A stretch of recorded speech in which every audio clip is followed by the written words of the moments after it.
Bonjour à tous. Alors cette semaine, je vous propose qu'on continue sur la lancée des teen movies. La semaine dernière, je vous avais parlé de Breakfast Club, vous pouvez retrouver la vidéo sur ma chaîne. Et cette semaine, donc, je vous propose de revenir sur un autre film issu de mon corpus, de mon mémoire universitaire de 2015. Et donc, c'est ce qu'on va voir aujourd'hui dans les films du vendredi, Virgin Suicides.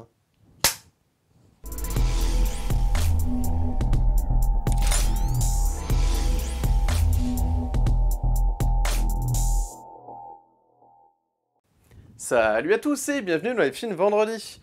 Aujourd'hui, j'ai l'immense plaisir de revenir sur Virgin Suicides, le chef-d'œuvre de Sofia Coppola, le premier long métrage de Sofia Coppola, tiré de l'ouvrage de Jeffrey Eugenides, The Virgin Suicides, publié en 1993, ouvrage dont Sofia Coppola mettra beaucoup de temps avant d'obtenir les droits, donc elle va commencer dans un premier temps à écrire son scénario, avant même de savoir si elle va vraiment pouvoir obtenir les droits du roman de Jeffrey Eugenides, donc, mais grâce à son père, Francis Ford Coppola, qui croit vraiment au projet et au scénario de sa fille, va l'aider à obtenir donc les droits, et finalement c'est ce qui va donner donc Virgin Suicides en 1999, avec notamment Kirsten Dunst, James Woods et encore Kathleen Turner.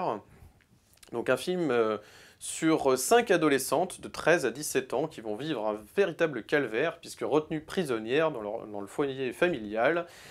Voilà, dû à une mère castratrice, on peut le dire, une extrémiste catholique, un peu comme on peut avoir dans Carrie de Brian De Palma, un peu le même genre de maman, vous voyez, dans une ville puritaine des années 70, une ville américaine plutôt bourgeoise, où tout le monde y va un peu de ses ragots concernant la famille Lisbonne. Voilà, et qui sont notamment, tout est vu sous le prisme des adolescents, des garçons pour le coup. Donc c'est ça qui est assez intéressant, c'est que Sofia Coppola, qui est quand même une réalisatrice assez girly, qui fait quand même des films voilà, qui sont tendance à être plutôt féministes, même si ce terme de féministe, je dirais plutôt humaniste. Mais en tout cas, voilà, ce qui est intéressant, c'est de voir finalement, on parle d'adolescentes, on parle des sœurs Lisbonne, mais tout est vu sous le prisme en fait des garçons. Donc ça, je trouve ça, ça a été la force en fait de l'ouvrage de Jeffrey Eugenides déjà dès le départ. Mais voilà, Sofia Coppola a repris ça, a vraiment réussi à retranscrire en fait l'ambiance de l'ouvrage et notamment donc avec cette introduction dès le départ qui en dit long vraiment sur la période adolescente lorsque l'on voit donc Cecilia, 13 ans, donc la plus jeune des sœurs Lisbonne, qui va tenter donc de se suicider en se taillant les veines dans sa baignoire, et une fois arrivée donc à l'hôpital, son médecin va lui demander comment ça se fait qu'elle est là, puisqu'elle n'a pas de raison d'aller mal, puisqu'elle est jeune, elle est pas... voilà. Et ce à quoi donc Cecilia va répondre, manifestement docteur, vous ne savez pas ce que c'est que d'être une adolescente de 13 ans. Voilà, donc une punchline donc qui fait démarrer le film très très fort, donc suivi d'un travelling comme ça, vraiment magnifique, un travelling qui va se rapprocher de plus en plus vers les cieux, et on a donc ce titre The Virgin Suicides avec différentes typos qui rappellent un petit peu les petits dessins que voilà, les jeunes filles peuvent écrire donc sur leurs journaux intimes en fait, voilà, avec des licornes, des trucs un peu très girly. Donc voilà, ça plante bien le décor. On a déjà une introduction très très soignée entre cette punchline et ce travelling comme ça qui se dirige vers le ciel, qui annonce justement le côté très morbide du film aussi, avec cette notion de mort. Cette mort, en fait, qui va représenter la seule opportunité pour les seuls Lisbonne de posséder leur corps, donc c'est vraiment terrible. C'est pour vous dire, mais voilà, cette notion de suicide chez les adolescents, je trouve que c'est vraiment un très très bon thème, en fait, pour comprendre, en fait, à la fois les raisons qui font qu'en fait l'adolescence est une période aussi très dure, en fait, et d'autant plus dans une famille extrémiste catholique. Donc c'est vraiment très très bien raconté. On a les 5 sœurs qui sont absolument formidables. Donc on a Kirsten Dunst donc, qui joue Lux notamment, c'est celle qui va prendre le plus de risques, parce que c'est elle qui va vouloir sortir le plus, enfreindre les règles. C'est celle qui va être la plus rebelle en fait. Donc c'est ça qui est intéressant, c'est que justement elle va se retrouver avec un garçon à un moment donné. Voilà, c'est notamment Trip Fontaine, interprété par Josh Hartnett, qui va mettre le forcing auprès du père, parce que le père, interprété par James Woods, a tendance à être un petit peu plus laxiste envers voilà, les règles familiales dictées par la mère, Kathleen Turner. Donc voilà, c'est Josh Hartnett qui va vraiment montrer voilà, son désir de Lux Lisbonne et finalement voilà, des sentiments en fait qu'il éprouve envers sa fille. Et voilà, il va vouloir dans un premier temps, il va accepter en fait de donner une fête dans la maison. Et ensuite, donc, ça va être la deuxième étape, le bal de promo, où là, ça va être terrible, parce qu'évidemment, Lux Lisbonne va vouloir enfreindre les règles, et donc c'est terrible.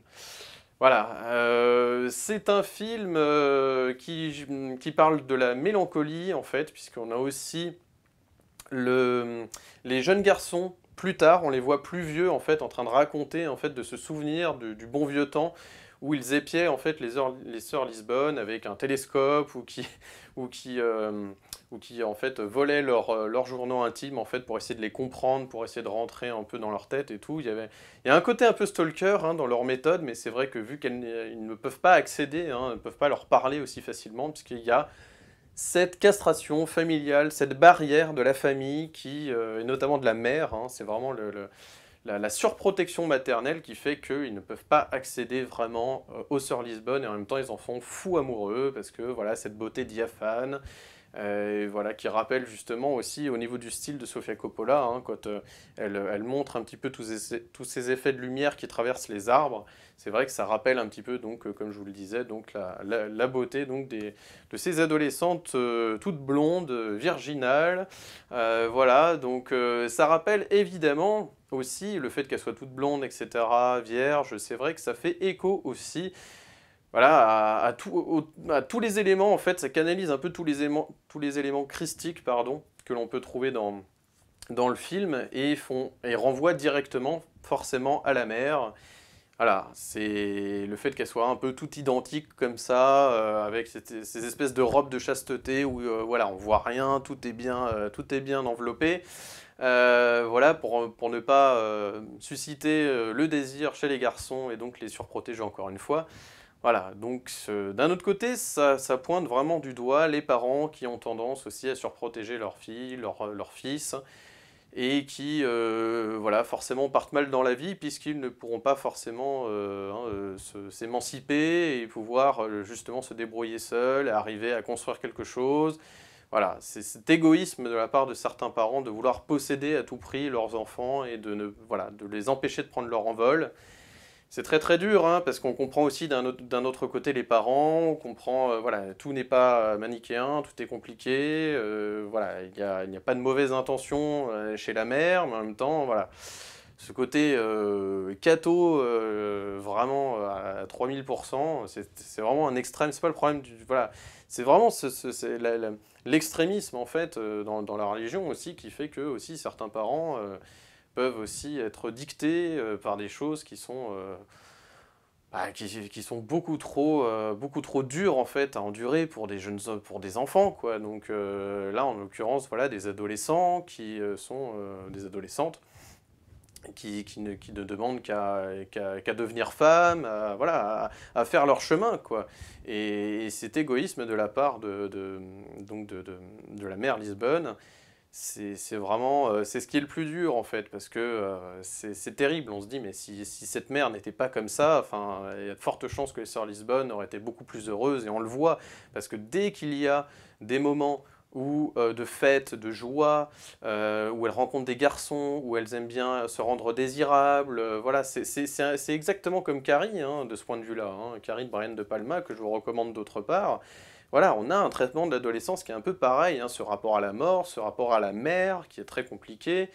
C'est vraiment, on est sur le même niveau en fait, hein, au niveau du traitement de l'adolescence. Alors sauf que Brian De Palma en fait un traitement plus fantastique, tandis que Sofia Coppola, malgré son réalisme, je suis en train de réfléchir et je me dis que finalement oui, il y a quand même des choses qui sont assez hors du temps, qui font partie de la mélancolie et qui sont vraiment très très bien traduits d'ailleurs par la bande originale de R, hein, le groupe Versaillais, donc le groupe de musique électronique qui permet vraiment de faire de ce film en fait une espèce de vinyle qu'on mettrait dans une platine quoi. On met ce DVD, ce Blu-ray de Virgin Suicide comme on mettrait un vinyle sur une platine et qu'on écouterait ça, qu'il y aurait une sorte de nostalgie, de mélancolie d'une époque, de l'adolescence, une époque d'innocence, d'insouciance. Et voilà, tout ça vous berce dans les oreilles. Vous avez aussi des tubes des années 70, vous avez ces garçons qui mettent un premier CD et qui font écouter ça aux filles à travers un téléphone, parce que c'est la seule manière en fait de communiquer avec elles. Donc de l'autre côté, les filles y vont aussi de leur playlist et chacun se répond comme ça. Voilà, des choses qui aujourd'hui pourraient prendre une autre forme hein, avec nos outils digitaux. Mais en tout cas, on voit bien que les sujets sont toujours les mêmes et que malgré tout, malgré son époque, les années 70, hein, qui sont donc, en tout cas qui servent de décor hein, pour le film de Coppola, voilà, reste intemporel, donc tous les sujets restent intemporels, donc voilà, c'est un pur bonheur, vraiment, vraiment, vraiment, ce film est une pépite. C'est tous les sentiments adolescents qui sont, voilà, tous les sens en fait, hein, c'est vos sens qui sont éveillés et qui rappellent en fait des sensations que vous avez pu avoir adolescent. Et vous êtes spectateur, vous voyez, et ça marche à tout âge. Donc voilà, c'est un pur chef-d'œuvre. Donc vraiment, vraiment, je vous recommande de voir ou revoir Virgin Suicide, donc de Sofia Coppola. Si vous avez aimé cette vidéo, n'hésitez pas à mettre un pouce bleu, de vous abonner, d'activer la cloche pour ne manquer aucune de mes nouvelles vidéos. La semaine prochaine, je devrais continuer sur cette vague des teen movies, donc n'hésitez pas à me dire, hein, à faire vos retours si vous trouvez que c'est pertinent, si vous trouvez que voilà, si ça vous plaît, ce que je vous propose qu'on compte comme contenu. Voilà, parce que cette série sur l'adolescence, je pense qu'effectivement on peut aller loin, il y a encore beaucoup d'œuvres à traiter. J'ai commencé par mes deux préférés. Voilà, mais n'hésitez pas aussi si vous voulez que je traite de films peut-être que je n'aurais pas vus, ou même de séries, ou sur l'adolescence, ou voilà. Faites-vous plaisir dans les commentaires, voilà, n'hésitez pas, je vous lirai tous. Et en attendant, moi je vous souhaite un excellent vendredi, un excellent week-end, et d'ici la semaine prochaine, comme toujours, n'oubliez pas, prenez les films pour ce qu'ils sont. Allez, ciao!